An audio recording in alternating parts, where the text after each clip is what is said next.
Hello friends, நான் Tamilarasan. Welcome to stock hub. நம்மளோட YouTube சேனல்ல தினமும் share market courses free upload பண்றாங்க. இன்னைக்கு 84வது சாப்டர் வந்துட்டோம். இன்னும் 16 சாப்டர் முடிச்சோம்னா இந்த கோர்ஸ் ஃபுல்லாவே ரெடி ஆயிடும். இதுல நாங்க ஏகப்பட்ட விஷயங்களை பத்தி டிஸ்கஸ் பண்ணியிருக்கோம். ஒரு ஷேர் மார்க்கெட்னா என்ன, ஷேர் எப்படி ஐபிஓ மூலமா வருது, அது நம்மளுடைய பணம் எப்படி ஷேர் மார்க்கெட்ல வேலை செய்யறதுல இருந்து ஆரம்பிச்சு இன்னைக்கு பொசிஷன் சைசிங் வரைக்கும் வந்திருக்கும். ஸோ இந்த 83 சாப்டர்ஸ் உங்களுக்கு தெரியலன்னா இந்த வீடியோவை பாஸ் பண்ணிட்டு சாப்டர் 1ல இருந்து பாருங்க. அப்பதான் எல்லாமே உங்களுக்கு புரியும். பிகாஸ் இது 100 சாப்டர் கொண்ட ஒரு ஃபுல் பிளெஜர் கோர்ஸ்.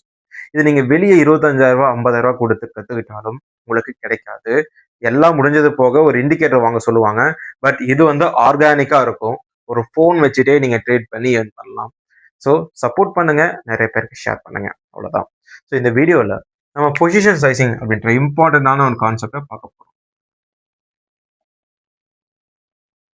இன்னைக்கு நியூஸ் எடுத்தீங்கன்னா 90% ஆஃப் ட்ரேடர்ஸ் வந்து லாஸ் பண்றாங்க. இது வந்து F&Oல மட்டும் கிடையாதுங்க. ஸ்விங், இன்ட்ராடே இந்த மாதிரி செக்மெண்ட்லயும் பார்த்தீங்கன்னா 90% ட்ரேடர்ஸ் லாஸ் தான் பண்றாங்க. அதுக்கான காரணம் பொசிஷன் சைசிங்கை பத்தின ஒரு பேசிக் நாலேஜ் இல்லாததான்னு நான் சொல்லுவேன். இப்போ ப்ராஃபிட் வந்து நம்ம எவ்வளவு லாபம் பண்ண முடியும், அதாவது ப்ராஃபிட் ரேஷியோ வந்து எவ்வளவு லாபம் பண்ண முடியும் அப்படிங்கிறத குறிக்கும். ஸ்டாப் லாஸ் வந்து நம்மளோட ரிஸ்க் எவ்வளோன்றத குறிக்கும். ஆனா பொசிஷன் சைசிங்னா நம்ம எத்தனை வருஷத்துக்கு இந்த பங்குச்சந்தையில சர்வை பண்ண முடியுன்றத நமக்கு காமிக்கும். ஒரு என்ட்ரி பாயிண்ட் எடுத்தோம் அப்படின்னா அது 100 ரூபான்னு வச்சுக்கலாம். ஒரு ஸ்டாப் லாஸ் எடுத்தோம்னா ஒரு 90 ரூபா வந்து ஸ்டாப் லாஸ். ஓகே, ரிஸ்க் வந்து 10 ரூபாய். இது வந்து ரிஸ்கா இருக்கு. அப்புறம் ரிவார்டு எவ்வளவா இருக்கும்? கண்டிப்பா நம்ம 100 ரூபாய்க்கு வாங்கணும் அப்படின்னா பேசிக்கா நம்ம வந்து 20ல இருந்து 30 ரூபாய் வரைக்கும் டார்கெட் இருக்கிற மாதிரி வச்சோம்னா அது ஸ்விங் ட்ரேட். இல்ல நான் 100 ரூபாய்க்கு வாங்கிட்டு 105 ரூபாய்க்கு வந்தா வித்துருவேன் அப்படின்னா அது வந்து இன்ட்ராடேல ஹியூஜ் குவான்டிட்டியில பண்ணும்போது இந்த மாதிரி பண்ணலாம். ஸ்விங் ட்ரேட்லயும் நீங்க 10 லட்சம் வச்சு இன்ட்ராடே பண்றீங்க, சரி வாங்கி விற்கிறீங்க அப்படின்னா 10 லட்சத்துக்கு ஒரு 4% வந்ததுனாலும் உங்களுக்கு 40,000 ரூபாய் கிடைக்கும். ஸோ இந்த மாதிரி நீங்க உங்ககிட்ட கேபிட்டலும் உங்ககிட்ட நல்ல ஒரு நாலேஜ் இருந்ததுன்னா நீங்க எப்படி வேணா ஏர்ன் பண்ணலாம் ஷேர் மார்க்கெட்ல. அது உங்க கையில இருக்கு. பட் அதுக்கு முன்னாடி நீங்க நீடிக்கணும் இல்லையா? இப்போ ஒரு விதைய வந்து நம்ம பூமியில நடுறோம்னா அது ஒரு 2-3 வருஷத்துல நமக்கு பலன் கொடுக்க போகுதுன்னா அந்த 2-3 வருஷத்துக்கு அது நீடிச்சு இருக்கணும். நீடிச்சு இருந்தாதான் அதை வந்து நம்மளால யூஸ் பண்ணிக்க முடியும் ஃபியூச்சர்ல. இல்லைன்னா நம்ம ஒரு வருஷம் மெயின்டைன் பண்ணிட்டு 2வது வருஷம் விட்டுட்டோம்னா அது பட்டு போயிடும். அப்புறம் அதுல இருந்து யூஸே கிடையாது. அந்த ஒரு வருஷம் நம்ம போட்ட எஃபர்ட்ஸ் எல்லாமே வேஸ்டா போயிடும் இல்லையா? அதுதான் ஷேர் மார்க்கெட்லயும். என்னை பொறுத்த வரைக்கும் profit is secondary. Capital protection தான் ஃபர்ஸ்ட். Capital protection. ஸோ நீங்க ஒரு 1000 ரூபாய் வச்சுட்டு 4000 ரூபாய் லாபம் பண்றது, 10,000 வச்சுட்டு 50,000 லாபம் பண்றதெல்லாம் செகண்டரி. ஃபர்ஸ்ட் உங்க கேபிட்டலை காப்பாத்தி வைங்க. அந்த கேபிட்டல் உங்ககிட்ட இருந்தாதான் நீங்க ட்ரேட் பண்ண முடியும். சுவர் இருந்தால்தான் சித்திரம் வரைய முடியும். அதனால இந்த பொசிஷன் சைசிங்க ரொம்ப கவனமா பார்க்கணும். பொசிஷன் சைஸ்னா என்ன? நிறைய பேர் அதை பத்தி பேசுறது இல்லை. அப்படி பேசுறவங்களும் அவ்வளவு டீட்டெயிலா சொல்றது இல்லைன்னு யோசிச்சிங்க அப்படின்னா உங்களுக்காக தான் நான் இப்போ இதை கொண்டு வந்திருக்கேன். இப்போ பொசிஷன் சைஸ்னிங் இல்லாம பேசிக்கா வர்ற பிகினர் எப்படி ட்ரேட் எடுப்பாங்க அப்படின்றத பார்க்கலாம். நான் பிகினரை மட்டம் தட்டி பேசணும்னு நினைக்க வேண்டாம். பட் அவங்க இப்படி பண்றாங்க. இப்போ பிகினர்ஸ் என்ன பண்ணுவாங்கன்னா ஃபர்ஸ்ட் எமோஷனலா ட்ரேட் எடுப்பாங்க. எமோஷன்ஸ் மீன்ஸ் பயம் கிடையாதுங்க. அவங்களுடைய கான்ஃபிடென்ட் ஒரு விதமான எமோஷன் தான். கண்டிப்பா இந்த ஷேர் பெஸ்ட் ரிட்டர்னை கொடுக்கும். இந்த ஷேர் கண்டிப்பா ஒரு 100 ரூபாயில இருந்து 150 ரூபா போகும், கண்டிப்பா போகுன்ற ஒரு கான்ஃபிடென்ட் இருக்கும். அதுல ட்ரேட் எடுப்பாங்க. ஸோ கான்ஃபிடென்ட் அவ்வளவு இருக்கும்போது கேபிட்டல் அளவாக யூஸ் பண்ணுவாங்க கிடையாது. எல்லா பணத்தையும் போடுவாங்க. 1,00,000 ரூபா இருக்கா, அதை போட்டோம்னா நமக்கு 1,50,000 ரூபாய் மாறிடும், ஒரே மாசத்துல மாறிடும்னா அப்படி ஒரு கணக்கு போட்டு இன்வெஸ்ட் பண்ணுவாங்க. கரெக்டா வந்துச்சுன்னா ஓகேங்க. ஸ்டாப் லாஸ் ஹிட் ஆச்சுன்னா பெரிய லாஸா வந்துடும் இல்லையா? ஓகே. ரெண்டாவது கேபிட்டல் யூசேஜ்.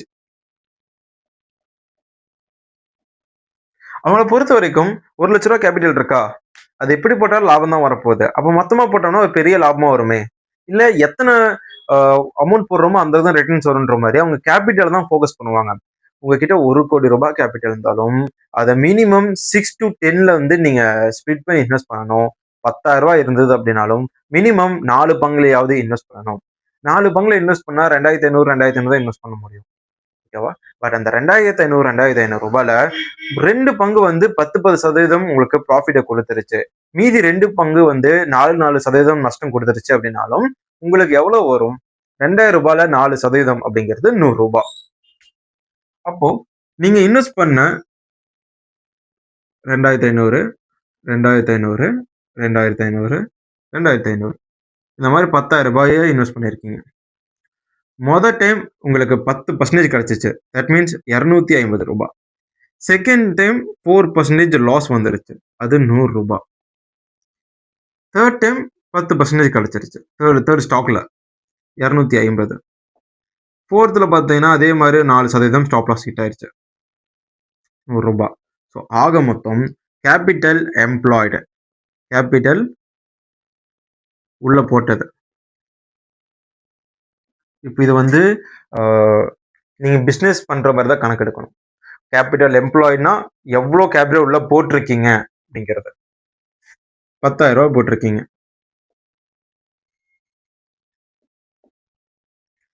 250, 250, 500 2 ப்ராஃபிட்ல இருந்து நமக்கு வந்தது 500.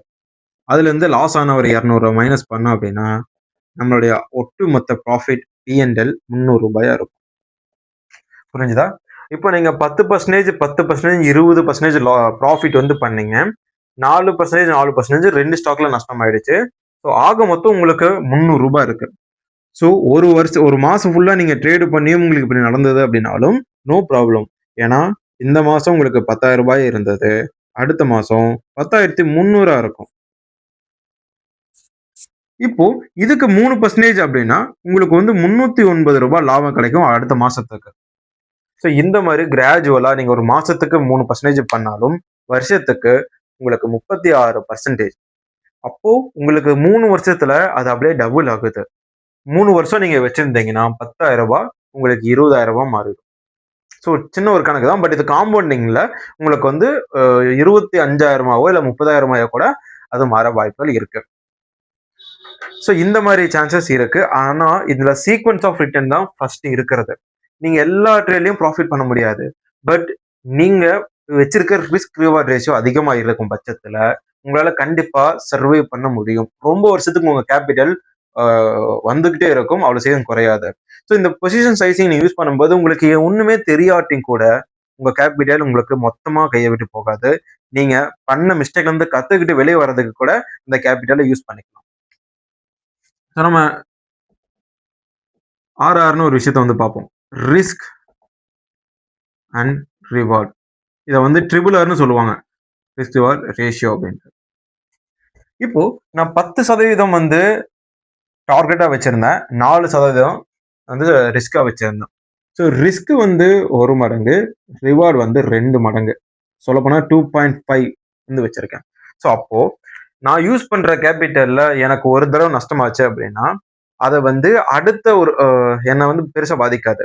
இப்ப நான் 2 ட்ரேட் எனக்கு நஷ்டம் அடைந்தாலும், 3வது பண்ற ட்ரேட் நான் நெனச்ச மாரி டார்கெட் ஹிட் ஆச்சுன்னா, வெளிய வந்துருவேன். ஏன்னா 2 தடவ நான் லாஸ் பண்ற அமௌண்ட்ட 3வது ட்ரேட்ல எடுக்க முடியும். அதுக்கு பேர் தான் 1:2.5 ரேஷியோ. மினிமம் உங்களுக்கு 1:2 வந்து இருக்கணும். இது ரிஸ்க் ரிவார்ட் ரேஷியோலருந்து வர்றது. அண்ட் தென் ரிஸ்க் எடுக்கிறதுலயும் ஒரு முக்கியமான பங்களிப்பு என்னன்னு பார்த்தீங்கன்னா, உங்களோட ஒட்டுமொத்த கேப்பிட்டல்ல வெறும் 1% இல்ல 2% தான் நீங்க வந்து ரிஸ்க் எடுக்க தயாரா இருக்கணும். என்கிட்ட ரூ. 1,00,000 இருக்கு. ரூ. 10,000 ஆனா நஷ்டம். வந்தா ரூ. 50,000 லாபம். அப்படி எடுக்கவே கூடாது. ஏன்னா ரூ. 10,000ங்கிறது ரூ. 1,00,000 கேப்பிட்டல்ல 10%. சரி என்ன பண்றது அப்படின்னா, ரூ. 1,00,000 வச்சிருக்கீங்களா? நீங்க மினிமம் 1% ஆகவும், மேக்ஸிமம் 2% ஆகவும் வச்சுக்கணும். இது எப்படி லாஜிக்கே இல்ல அப்படின்னு கேட்டீங்கன்னா, அதுக்கும் நான் சொல்றேன். ரூ. 1,00,000 வச்சிருக்கீங்களா? இதுக்கு 2%னா எவ்வளவு ஆயிருச்சு? ரூ. 2,000 ஆயிடுச்சு. அப்போ நீங்க பிகினர்ல இருந்து நல்ல ட்ரேடர் வரைக்கும் ஸ்டேஜ் வரைக்குமே ஃபுல் கேபிட்டல நீங்க யூஸ் பண்ணக்கூடாது. 50,000 யூஸ் பண்ணணும். இப்போ உங்களுடைய ஒட்டுமொத்த ரூ. 1,00,000 2% ரூ. 2,000. பட் ரூ. 50,000க்கு 4%ன்னு வச்சாதான் ரூ. 2,000. நீங்க ரூ. 50,000 யூஸ் பண்ணி ட்ரேட் பண்றீங்க.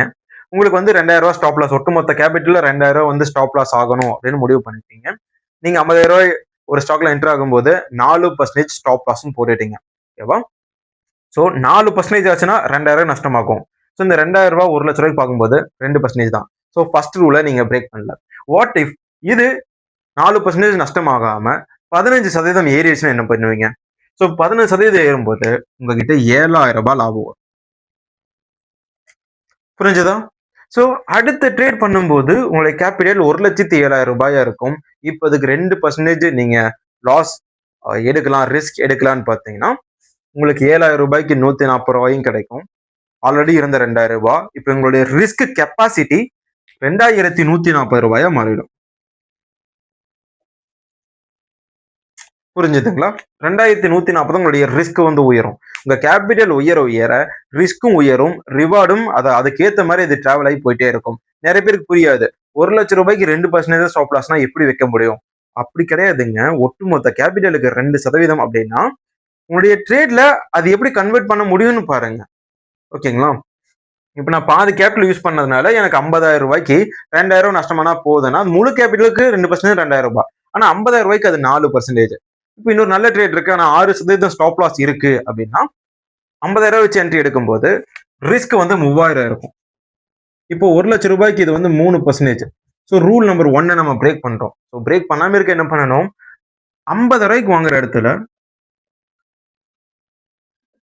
ரூ. 35,000 வாங்குங்க. 6% எவ்வளவு ஆச்சு? 1,800. 5க்கு 100னா அப்படின்னு பார்த்தா ரூ. 2,800 ரூ. 2,000 அதுக்குள்ள தான் வரும். ஸோ இப்போ நீங்க 35,000 யூஸ் பண்றீங்க, இல்ல 30,000 யூஸ் பண்றீங்க அப்படின்னா 6% 30,000 ஸ்டாப் லாஸ் போட்டாலும் உங்களுக்கு கம்மியா தான் வரும். ஒரு ரூ. 1,800 வருமா? ஸோ நீங்க ரூல் நம்பர் 1 வந்து பிரேக் பண்ணல. பட் இருந்தாலும் அந்த 6% ரிஸ்க் இருக்கக்கூடிய ஸ்டாக்ல நீங்க என்ட்ரி ஆயிட்டீங்க. இப்போ லாஜிக்கலா உங்களோட ரூ. 1,00,000 கேபிட்டல்ல ரூ. 30,000 இன்வெஸ்ட் பண்ணியிருக்கீங்க. ஆனா ரிஸ்க் வந்து 2% கூட தான் இருக்கு. இப்படி பண்ணும்போது ரொம்ப நாள் நீங்க சர்வை பண்ண முடியும். இதுவே இது 6% ஸ்டாப் லாஸ் ஹிட் ஆனாலும் உங்களுக்கு பெரிய ஒரு வைப வந்து கொடுக்காது. ஆனா இந்த 30,000 இருந்து உங்களுக்கு நல்ல ஒரு ப்ராஃபிட் வந்துருச்சு அப்படின்னா நெக்ஸ்ட் ட்ரேட்ல நீங்க இன்னும் நல்லா பண்ணலாம். ஸோ அதனால சுவர் இருந்தால் தான் திரும்ப வர முடியும். ரிஸ்க் ரேஷியோவை இப்படி தான் யூஸ் பண்ண முடியும். பிகினர்ஸ் கத்துக்கோங்க. ஓகே. இப்போ இந்த ரிஸ்க் ரிவார்ட் ரேஷியோ வந்து நம்ம பார்த்தோம். அது பொசிஷன் சைசிங்ல எப்படியோ வேலை செய்யுது அப்படின்னு. ஓகே. பொசிஷன் சைசிங்க சரியா யூஸ் பண்ணா நமக்கு என்னென்ன கிடைக்கும் அப்படின்னா, ஃபர்ஸ்ட் கேபிட்டல் ப்ரொடெக்டா இருக்கும். நீங்க வந்து தவறான ஒரு ட்ரேட்ல அதிகமான பணத்தை போட்டு மாட்டிட்டீங்க அப்படின்னா, உங்களுடைய சின்ன லாஸ் கூட பெரிய இம்பாக்டை கிரியேட் பண்ணும். ரூ. 1,00,000க்கு 2% நஷ்டம்னு போட்டோம்னா அது ரூ. 2,000. ஓகேவா? நீங்க இப்படி பிரிச்சு பிரிச்சு போட்டீங்க அப்படின்னா அது 500 இருக்கும். இப்படி சொன்னா புரியாது. நான் இப்படி சொல்றேங்க. இப்போ 2,500 இன்வெஸ்ட் பண்ணிட்டீங்க. இதுவே இந்த 10,000 வந்து 4 யூஸ் பண்ணாம 10,000 வந்து 3 ஸ்ப்ளிட் பண்றீங்க. ரூ. 6,000 ஒண்ணு, ரூ. 2,000 ஒண்ணு, ரூ. 2,000 ஒண்ணு. இந்த ரூ. 2,000 யூஸ் பண்ண 2 ட்ரேட்லயும் உங்களுக்கு வந்து 10% ப்ராஃபிட் கிடைக்குது. ஸோ 10%னா என்ன? 200, 200 மொத்தம் ரூ. 400 உங்களுக்கு லாபம் வந்து கிடைச்சிச்சு. இப்ப இதுல பாருங்க. இதுல உங்களுக்கு ஒரு 8% லாஸ் ஆகுது அப்படின்னா என்ன ஆகும்? உங்களுக்கு வந்து ரூ. 480 லாஸ் ஆயிரும். 480.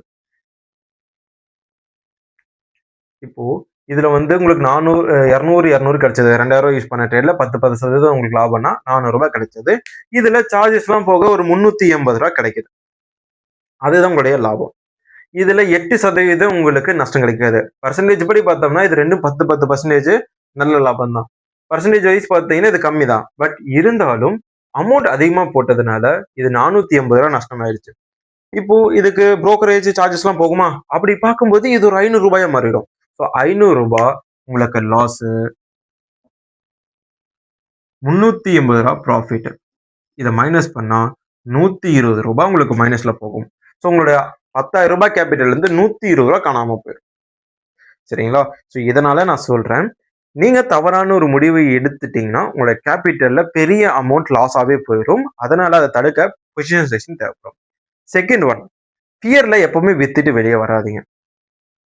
நீங்க அதிகமான ஒரு இன்பேலன்ஸ்டான ஒரு போர்ட்ஃபோலியோ வச்சிருக்கீங்கன்னா, உங்களுக்கு பயம் அதிகமா இருக்கும்.